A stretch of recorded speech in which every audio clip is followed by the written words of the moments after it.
लेकिन भारत को इस सबसे क्या फर्क पड़ता है, इसको समझने से पहले आपको जानना होगा भारत और ईरान का इतिहास। ये रिश्ता 5000 साल पुराना है। 2500 बीसी में इंडस वैली सिविलाइजेशन, हड़प्पा और मोहनजोदाड़ो में ईरान के साथ ट्रेड होता था। इंडस सील्स ईरान के सिटीज में मिले। हड़प्पा के लोग ईरान से चांदी, तांबा, फिरोजा पत्थर, लपिस लाजुली इंपोर्ट करते थे। ईरान भारत से हाथी दांत, कपास और मसाले खरीदता था।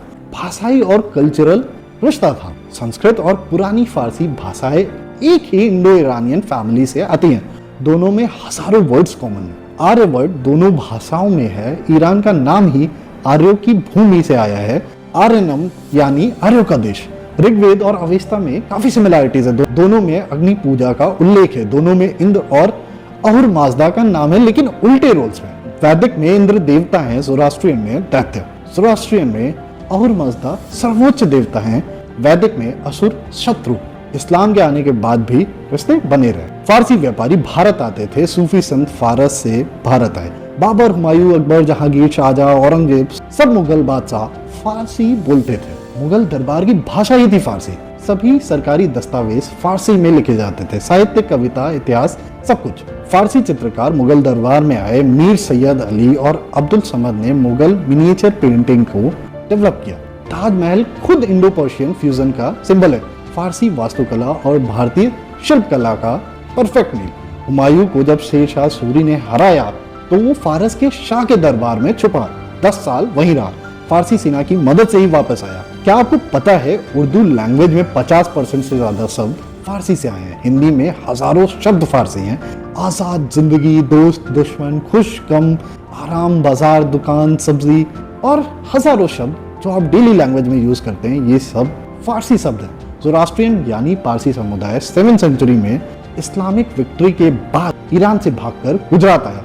भारत में उन्हें शरण मिली और आज भी भारत में फारसी समुदाय है। भारत में 15% मुसलमान शिया हैं। उनका गहरा संबंध ईरान से है। हर साल हजारों लोग मशहद, कुंभ, नजफ जाते हैं। लखनऊ में इमाम बाड़ा, कश्मीर में शाह ए हमदान की मस्जिद, हैदराबाद में सालार जंग संग्रहालय सब फारसी प्रभाव है। 15 मार्च 1950 में स्वतंत्र भारत और ईरान ने डिप्लोमेटिक रिलेशंस एस्टैब्लिश किए। शाह ने 1956 में भारत का दौरा किया। पंडित नेहरू ने उन्हें वेलकम किया। ग्रैंड सेलिब्रेशन हुआ। पंडित नेहरू ने 1959 में ईरान का दौरा किया। शाह के साथ बातचीत हुई। आर्थिक सहयोग पर समझौते साइन हुए। भारत ने उस समय नॉन अलाइन मूवमेंट को लीड किया। ईरान भी वेस्टर्न और सोवियत यूनियन के बीच बैलेंस बनाने की कोशिश कर रहा था। लेकिन 1979 के रेवोल्यूशन के बाद चीजें बदल गई।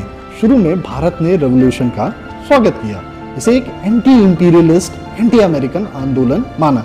लेकिन जल्द ही प्रॉब्लम्स स्टार्ट हुई। ईरान ने पैन इस्लामिज्म की बात शुरू करी। इस्लामिक एकता, OIC यानी ऑर्गेनाइजेशन ऑफ इस्लामिक कोऑपरेशन में कश्मीर पर पाकिस्तान का साथ देने लगा। भारत को ये पसंद नहीं आया, लेकिन तेल जरूरत थी, इसलिए रिश्ते बने रहे।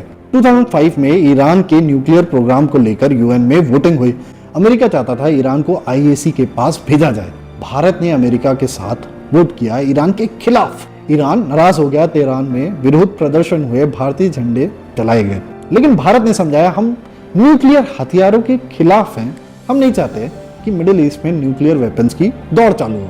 फिर भी रिलेशन बने रहे। दोनों देशों को एक दूसरे की जरूरत थी। भारत को तेल चाहिए था, ईरान को बाजार चाहिए था। दोनों को कनेक्टिविटी चाहिए थी। दोनों चाहते थे अफगानिस्तान स्टेबल रहे। दोनों चाहते थे पाकिस्तान का टेररिज्म कम हो।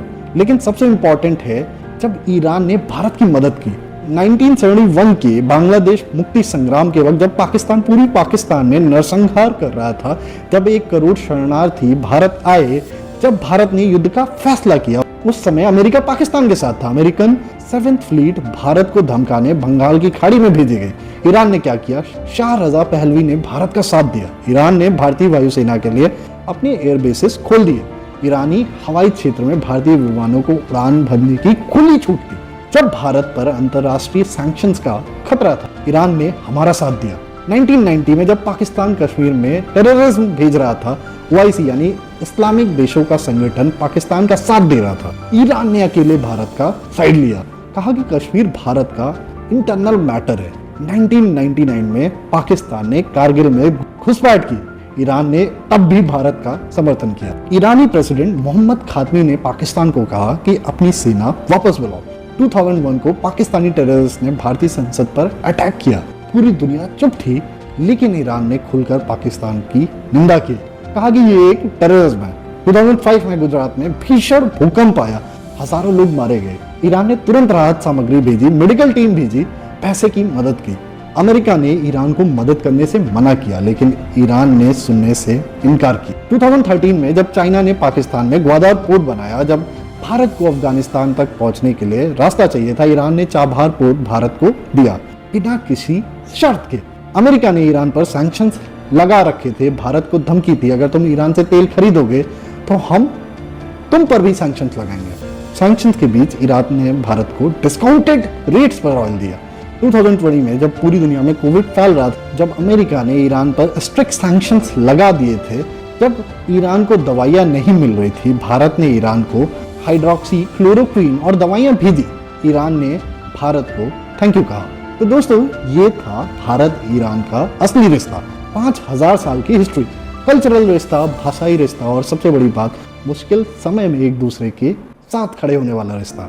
अब सवाल ये है, भारत को आज क्या फर्क पड़ता है? पहला, energy security. Straight of Hormuz, ये पर्शियन गल्फ से अरेबियन सी को जोड़ती है। चौड़ाई है सिर्फ 30 किलोमीटर, लेकिन इसकी इंपॉर्टेंस उतनी ही ज्यादा है। दुनिया के 20% ऑयल का ट्रेड यहाँ से होता है। रोज 2 करोड़ बैरल ऑयल।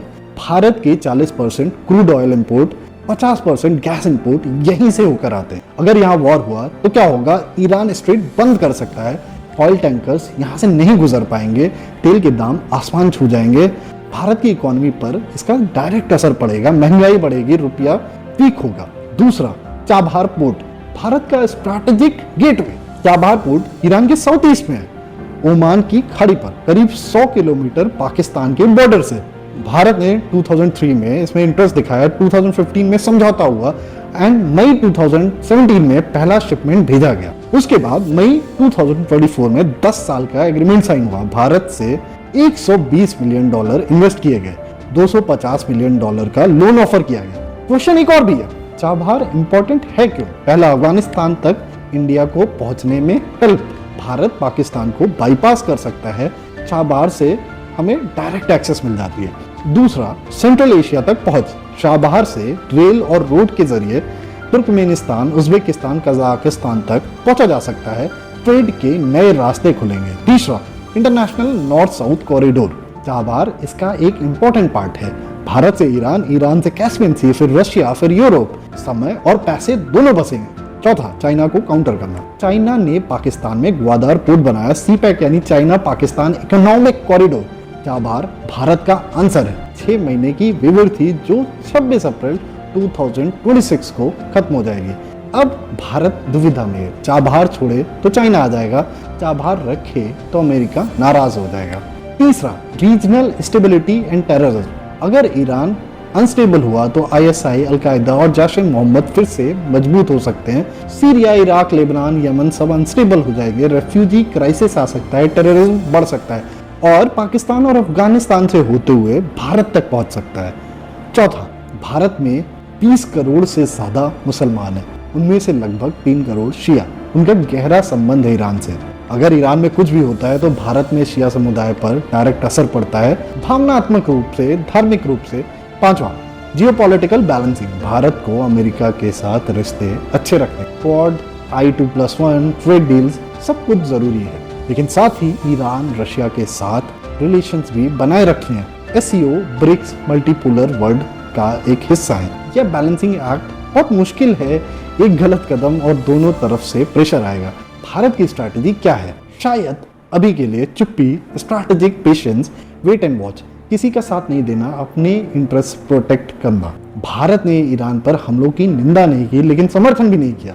बस कहा शांतिपूर्ण हल निकालो, डायलॉग करो। अमेरिका के साथ बातचीत चल रही है चाबहार पोर्ट के वेवर एक्सटेंशन की। ईरान के साथ भी बैक चैनल डिप्लोमेसी चल रही है। ये भारत की स्ट्रैटेजिक ऑटोनॉमी है। हम किसी के कैंप में नहीं है, हम अपना रास्ता खुद तय कर रहे हैं।